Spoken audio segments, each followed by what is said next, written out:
Hai, selamat sejahtera. Welcome back to another talk show with me, John, and Kimi. For a very unusual topic today.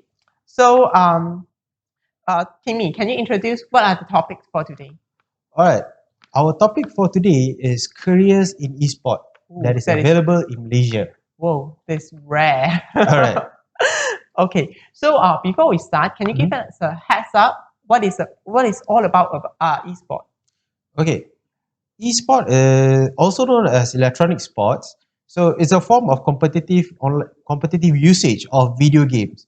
So in any other competitive scene, let's say football, basketball, baseball, so all the rules are applied that they must compete together with a standardization for their competition. I see. Wow, that is quite huge for the esport industry. Huh? Okay, so my first question today for you is, there are many different roles available within the esport industry. What are the main ones in Malaysia? All right. The thing is, when it comes to the roles of the esport industry in Malaysia, if I were to list it out, everything from the grassroots to the professional level, so it'll take a very long time. No worries, just give us the main one we'll do. I see. So in that case, I'll point out 4 points here, huh? So these 4 points are not in any particular order. This is the one that I think are the key ones right now. There are other key points, but I'm just gonna, for the sake of this conversation, I will just take 4. So these 4 are in any sports actually. In any sport, the first thing first, that what we need is the community of the sports itself. So if you can see football, there's a bunch of football fans out there. Basketball, there's a lot of basketball fans out there. Same goes with esports. We have a lot of fans out there, and then we only need someone to actually give them a voice. So who are these people that give the community the voice? These are what we call the community leaders. So these community leaders, they act as a community voice for all the community.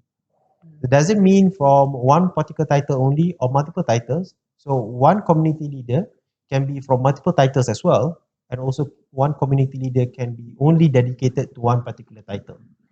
I see, which means that the community leader acted like what you call that, a guideline for the community itself. It's not much they are the guideline, but they are the voice for the community. Since they actually, for every title, there are different sets of rules, sets of regulations, sets of feeling towards the game. So these people are the one who is telling the game devs, the tournament organizers, what the people want. Oh, I see. Without them, it's very hard for the industry itself to listen and to know what actually does the community are looking for. Yes, correct.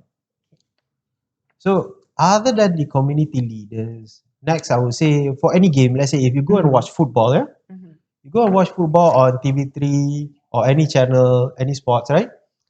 There must be a crew that present the game to you. So this thing also applies to esports. All of this cannot happen. You cannot watch any of your favorite titles online or even on the telly without a proper production crew. True. So that is where the production value lies. So all this technical expertise comes from this production crew. They are the one who's bringing that feel, the excitement of the game to the viewers themselves. Oh, I see. So other thing is now we have the community, then we have the production crew. Now what's left is for those who are organizing the tournaments themselves. Because let's face it, if no one is organizing the tournaments, no one is organizing any There will event. be no event, no tournaments. Yes, and then there's no point of production. Yes. So all of them must reside on the production or event, the tournament or event crew themselves. So all this comes from usually the companies or even the game developer themselves. They organize, orchestrate this kind of events. So it's either for their professional plays or even simple events for their users themselves. I see. So which means that in general, the whole industry actually is linked together. Yes, yes. For example, without the community leaders, there won't be any feedback or voices come from the community itself. Yep. So from that, there will be some tournament and also events that has been Yes. generated from the tournaments and the events that people want, Mhm. and the production crew will produce it Yes. that reflect to what they actually want. Yes, correct. Mm. And eventually, in any sports, if you can see the level of Olympics way back when it started to the level of Olympics now, it's huge. You know, way back then probably people are less competitive and maybe they are not as equipped as now. So as time goes by, as the technology goes by, they improve, they educate themselves. Same goes with esports.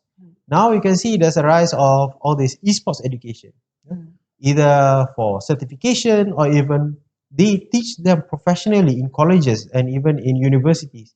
So we have esports psychology, we even have the esports management for organizers.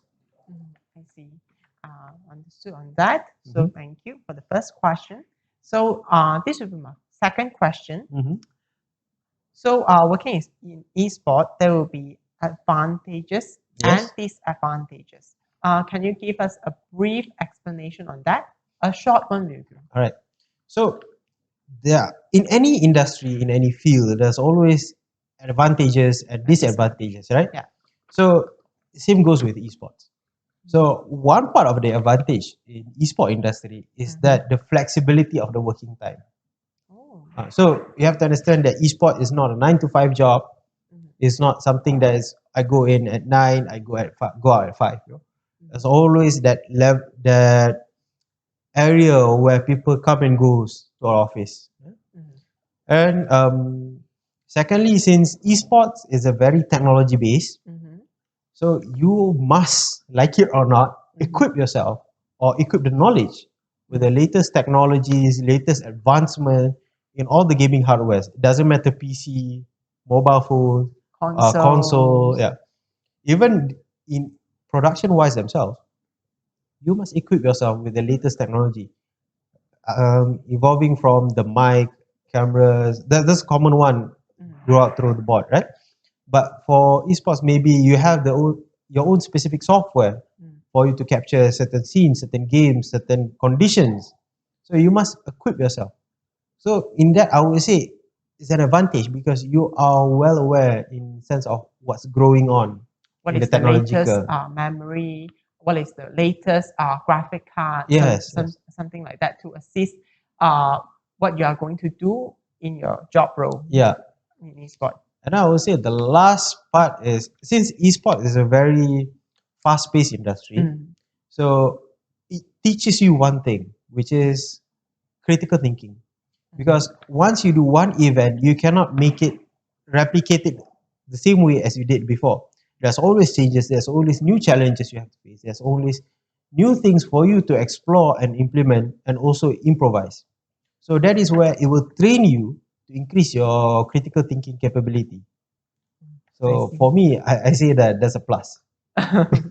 Okay, so now we know what are the advantages. Can you show a few disadvantages working in esport? All right, disadvantages. So do you remember just now I said esport is not a 9 to 5 job? Yes.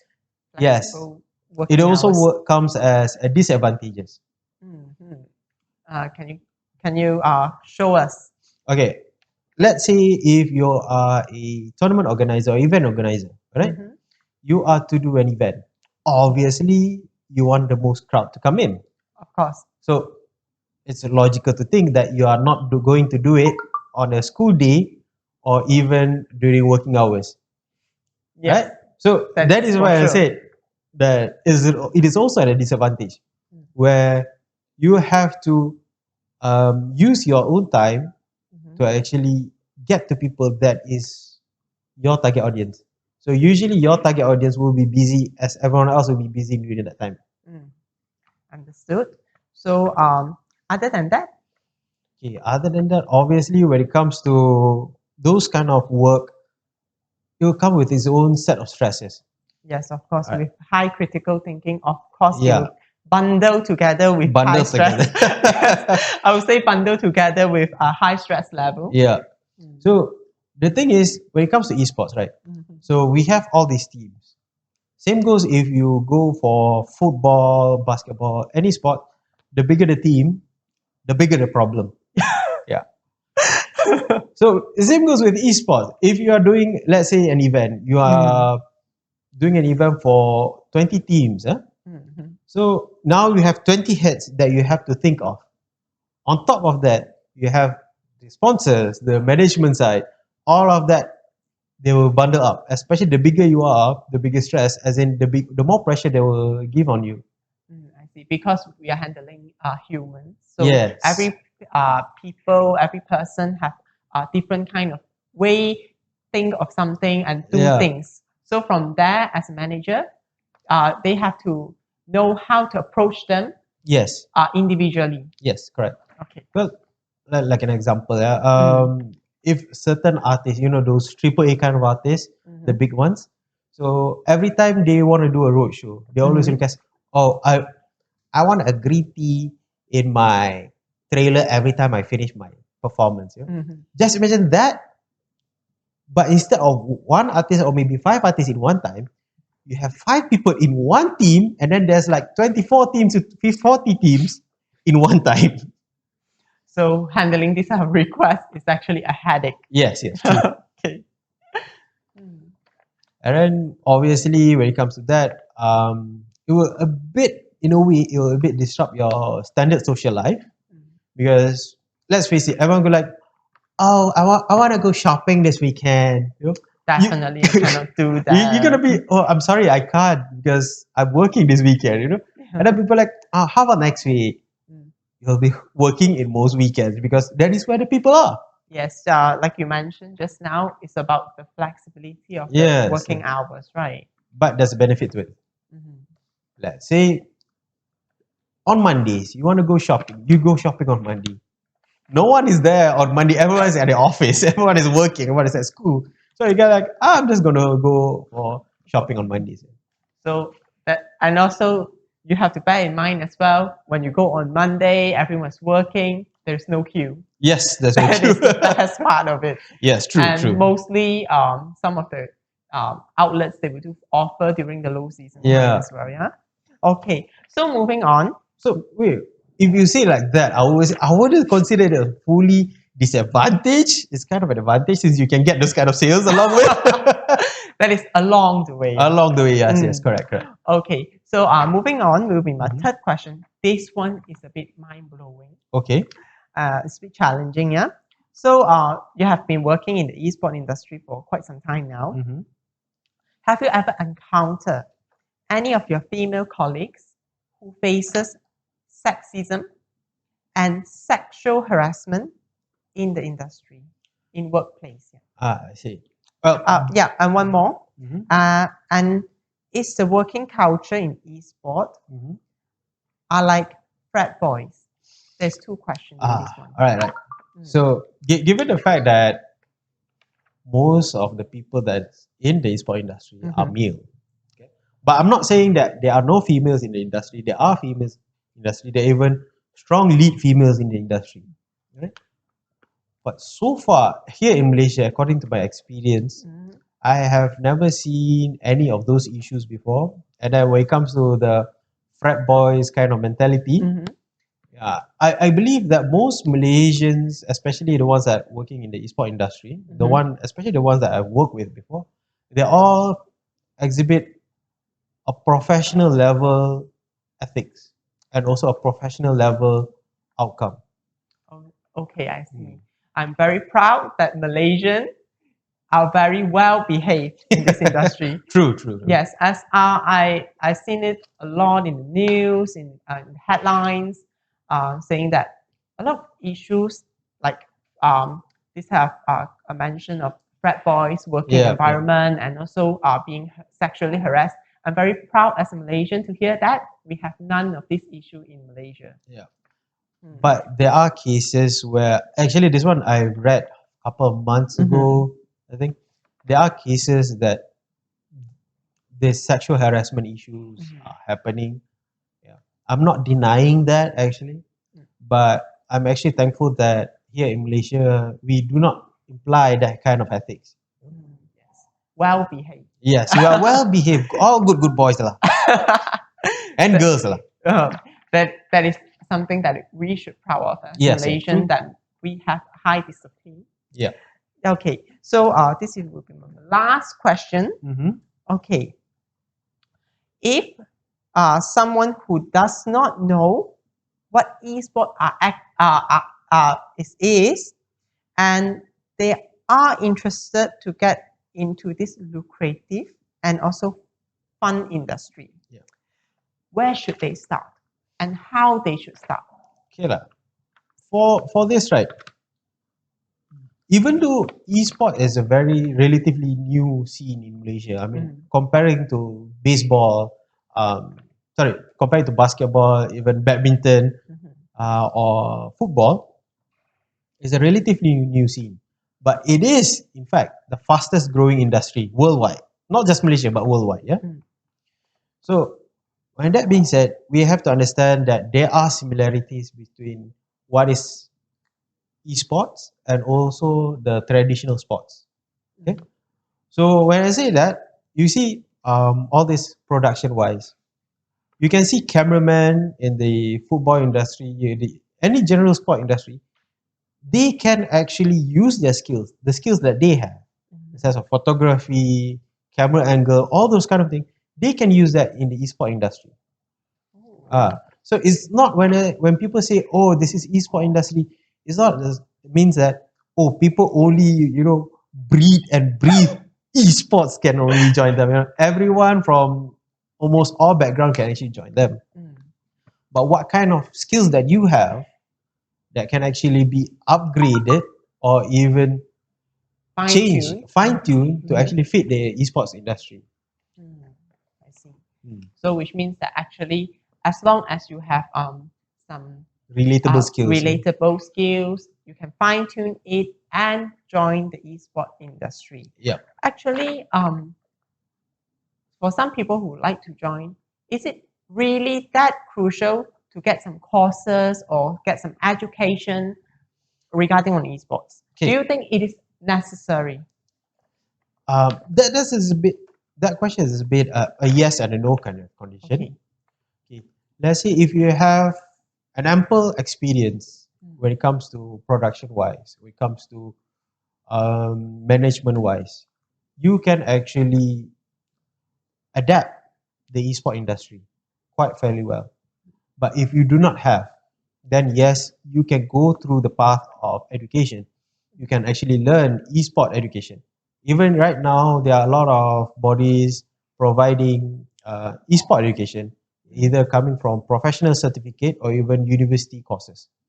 So we have right now esports management courses. We even have esports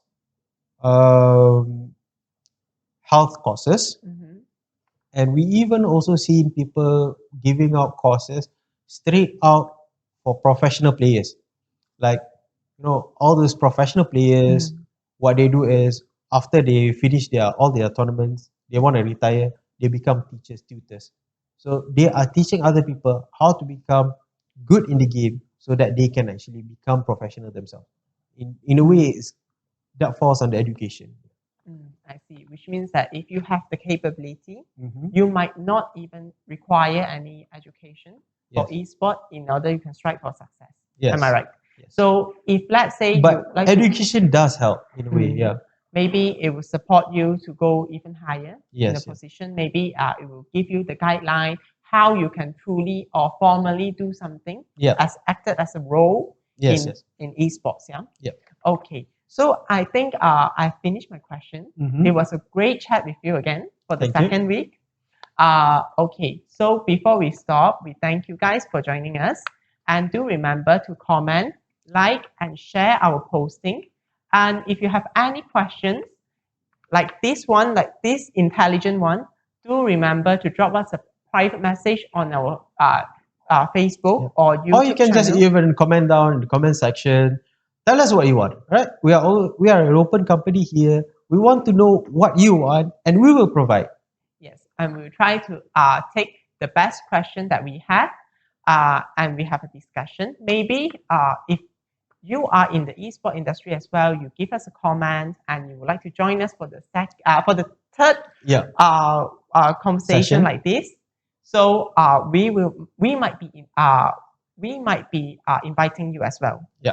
Okay. Or we might even give you a special prize for actually giving us a good topic to actually discuss with. Yeah. Yes, that's what we want to see here. Mhm. So if you have any great ideas, don't forget to comment, private message us on our social medias, and we'll get back to you as soon as we can.